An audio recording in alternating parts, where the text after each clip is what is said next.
प्यारे बच्चों, पाठ में आए सारे कठिन शब्दों के अर्थ तो नहीं जानते होंगे, तो चलिए हम आपको बताते हैं कि आप उनको कैसे जानेंगे। पाठ में आए रंगीन शब्दों पर अपना कर्सर रोकिए। अर्थ आपके सामने है। समझ गए बच्चों? चलिए अब पाठ पढ़ते हैं। एक दूजे के लिए। प्रस्तावना। हम जिससे प्यार करते हैं उसके लिए कुछ करने का मन होता है। हम ऐसा कुछ काम करना चाहते हैं जिससे उसे अच्छा लगे। माता पिता बच्चों को पसंद की चीजें देना चाहते हैं। भाई बहन एक दूसरे की सहायता करना चाहते हैं। मित्र हमेशा साथ खेलना एवं खाना पीना पसंद करते हैं। पति पत्नी एक दूसरे की इच्छा पूरी करना चाहते हैं। इसी तरह के प्यार और सहयोग के व्यवहार से जीवन में आनंद आता है। प्रातःकाल का समय था। पूर्णा नदी के किनारे बना शमशान अभी से आने जाने वालों की चहल पहल के कारण सक्रिय हो उठा था। एक जगह चिता धू धू करके जल रही थी। दो और चिताएं तैयार थी और लोग दाह क्रिया की तैयारी में जुटे थे। पहली चिता के पास जो शव पड़ा था उसके आसपास उसके घर वाले थे। पंडित मंत्रोच्चार करते करते बीच बीच में निर्देश देते जाते थे। दूसरे शव के पास घर के लोग तो थे, लेकिन कोई पंडित नहीं था, ना ही कोई मंत्रोच्चार या रस्म। पास खड़े लोग थोड़ी सी बेचैनी के साथ बार बार दरवाजे की तरफ देखते जाते थे। इतने में शमशान के अंदर दो लोग आए। एक छोटी उम्र की खूबसूरत महिला जो काले कपड़ों में लिपटी थी और एक ईसाई पादरी जो झक सफेद रंग का लबादा पहने थे। उन दोनों को शमशान में देखकर वहां एकत्र भीड़ की आंखें एक क्षण के लिए विस्मय से उनकी ओर गईं। शमशान के गंभीर वातावरण के चलते सबने अपनी जिज्ञासा को दबाया और अपने अपने काम में लीन हो गए। पादरी ने शव के पास आकर ईसाई धर्म की विधि से शांति का पाठ पढ़ा। फिर लोगों की ओर देखकर कहा, ईश्वर शायद उसे जल्दी अपने पास बुला लेता है जिसे वह बहुत चाहता है। हम उम्मीद करते हैं कि विल्सन स्वर्ग में ईश्वर के सानिध्य में है। हम सब उसकी आत्मा की शांति के लिए प्रार्थना करें। फिर उन्होंने जमीन से मुट्ठी भर मिट्टी उठाई और उसे शव पेटी के ऊपर डालकर कहा, मिट्टी से आए तुम, अब फिर मिट्टी में मिलने का समय आ गया। फिर लोगों की तरफ देखकर बोले, अब आप लोग दाह संस्कार कर लें। चिता ने आग पकड़ी और चारों तरफ लपटें उठने लगी। पीटर साहब ने उस महिला के पास आकर कहा, बेटी, महिलाओं को ज्यादा देर शमशान में रुकना नहीं चाहिए। रस्में पूरी हो गईं, अब तुम घर जाओ। गौरी उनकी बातें सुनकर चौंक उठी, मानो किसी ने उसे नींद से जगा दिया हो। चिता को जलता देखकर वे पुराने ख्यालों में डूब गई थी। पीटर साहब के कहे अनुसार वह धीरे से चलकर शमशान से बाहर गई और गाड़ी में बैठी। गाड़ी आगे बढ़ी और गौरी फिर अपने अतीत में खो गई। विल्सन और गौरी बीएससी के तीसरे वर्ष तक आते आते एक दूसरे के करीब भी आ गए। उसे विल्सन बहुत अच्छा लगा। सुंदर, सलोना रूप, सौम्य स्वभाव, मिलनसार और हर समय दूसरों की मदद के लिए तैयार। वह पढ़ने में जितना अच्छा था उतना ही खेलों में भी कुशल था। जब वह कॉलेज की क्रिकेट टीम में खेलने के लिए उतरता था तो चारों तरफ से उसी के नाम की गुहार होती थी। विल्सन और गौरी पहले सिर्फ दोस्त थे। पढ़ाई में एक दूसरे की मदद करते थे, एक दूसरे की प्रशंसा करते थे। बाद में दोस्ती प्यार में बदलने लगी। अब उन्हें हर वक्त एक दूसरे के साथ रहने की इच्छा होती थी। एक दिन हिम्मत करके विल्सन ने उसके सामने शादी का प्रस्ताव रख दिया था। गौरी इस अचानक प्रस्ताव से घबरा उठी।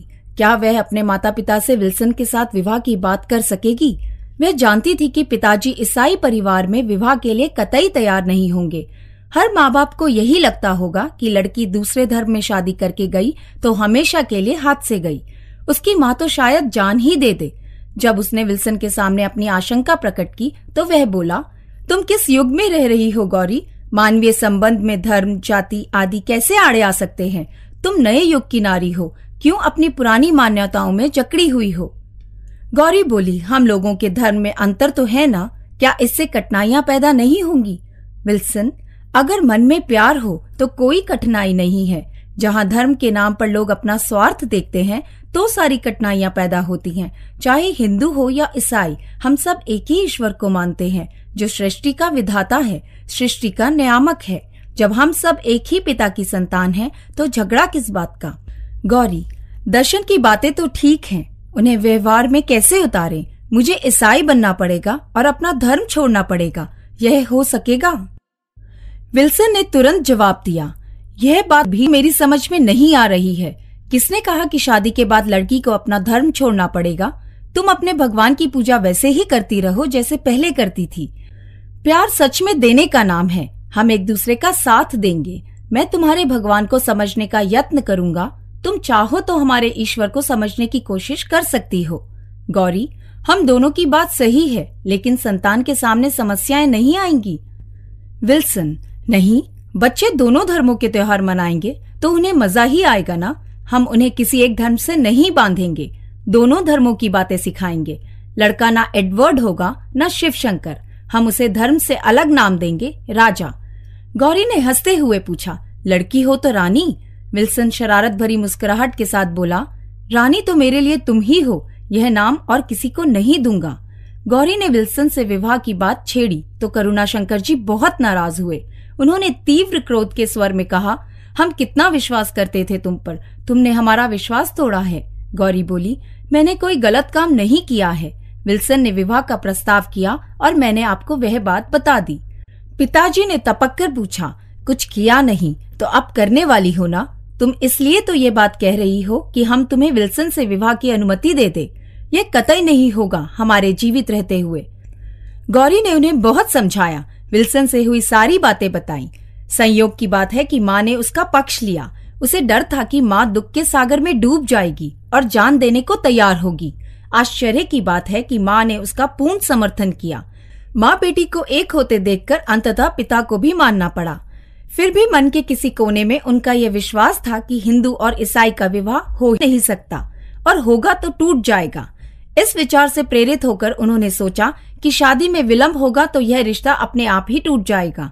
उन्होंने अनुमति के साथ शर्त रखी कि जब विल्सन पढ़ाई पूरी करके कमाने योग्य बन जाए तभी यह विवाह होगा। विल्सन को इस शर्त से कोई आपत्ति नहीं थी। वह बोला, हमारी उम्र अभी सिर्फ 21 साल है। देश की बढ़ती आबादी को देखते हुए मैं कहूंगा कि 25 साल से पहले लोगों की शादी नहीं करनी चाहिए। हम कुछ साल रुक जाएं तो हमारा प्यार भी प्रगाढ़ हो जाएगा।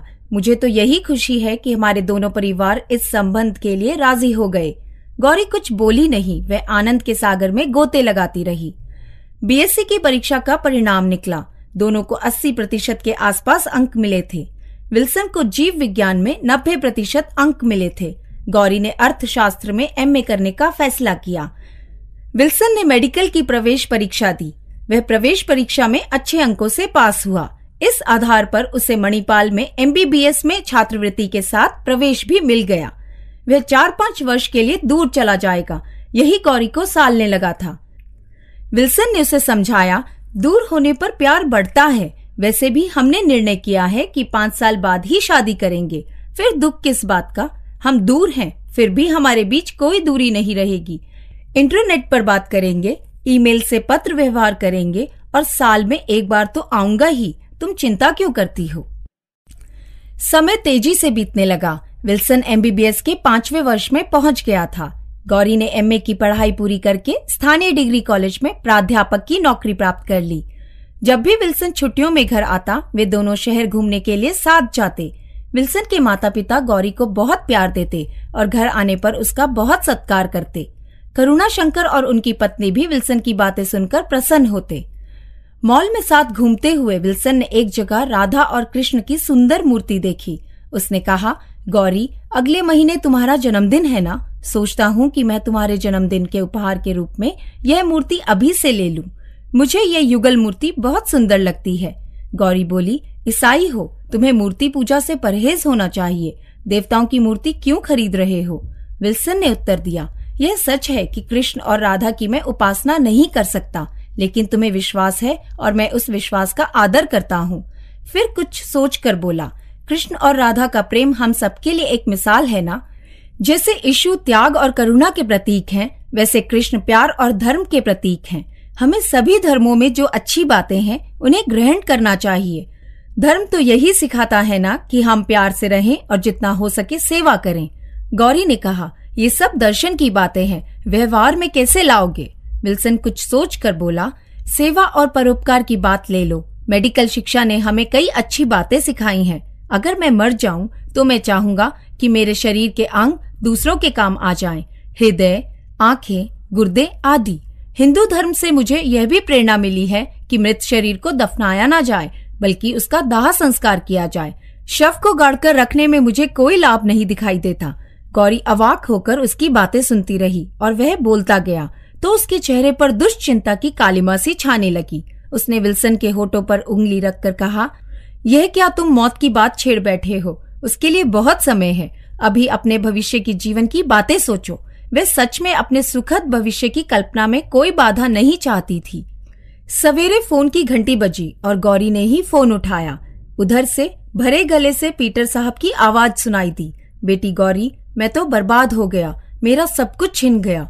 गौरी ने पूछा, बात क्या है अंकल, आप इतने दुखी क्यों हैं? पीटर साहब ने कहा, बेटी अब विल्सन नहीं रहा। इस अप्रत्याशित सूचना से वह चेतना शून्य हो गई, मानो उस पर बिजली गिरी हो। उसने जिसे अपने जीवन का आधार समझा था वही ढह गया। विल्सन के साथ जीवन के कितने सपने संजोए थे उसने, अब उसे अपना जीवन निरर्थक लगने लगा। वह दौड़े दौड़े पीटर साहब के घर गई और उनके साथ मिलकर शोक मनाया। तीनों प्रलाप किए जा रहे थे और कौन किसे तसल्ली दे या ढांढस बंधाए यह बात भी स्पष्ट नहीं हो रही थी। बातों बातों में उसे पता चला कि विल्सन को अचानक विष ज्वर हुआ था और वह 3 ही दिन में चल बसा। उसके माता पिता को भी यही लगा था कि वह सख्त बीमार है और अस्पताल में है। उन्हें कतई यह भान नहीं था कि वह इतनी जल्दी मृत्यु को प्राप्त होगा। मणिपाल से दूसरे दिन हवाई जहाज से शव आने वाला था। जब मौका मिला तो उसने पीटर साहब से मॉल में विल्सन के साथ हुई बातचीत का हवाला दे दिया। उन्होंने उसे विल्सन की अंतिम इच्छा के रूप में ले लिया। तय हुआ कि मणिपाल में ही विल्सन के अंगों का दान हो जाएगा और शव आने पर पूर्णा नदी के किनारे दाह कर्म किया जाएगा। पहले संस्कार ईसाई विधि से किए जाएंगे, जैसे दफन से पहले होता है, फिर शवदाह किया जाएगा। तभी गौरी ने भी निश्चय किया कि वह ईसाइयों की तरह काले वस्त्र पहनेगी। कार अचानक रुकी तो उसे भान हुआ कि वह घर पहुंच गई है। अब वर्तमान में कदम रखते हुए उसने सोचा, विल्सन कितने उदात्त विचारों वाला व्यक्ति था। इस तरह वह अचानक मृत्यु के मुंह में चला गया। क्या यह किसी बात का दंड था या सच में ईश्वर चाहते हैं कि सृष्टि के पालन के लिए विल्सन जैसे लोगों की मदद मिले? यह भी सच है कि उसके जीवन में विल्सन की कमी कभी पूरी नहीं हो पाएगी।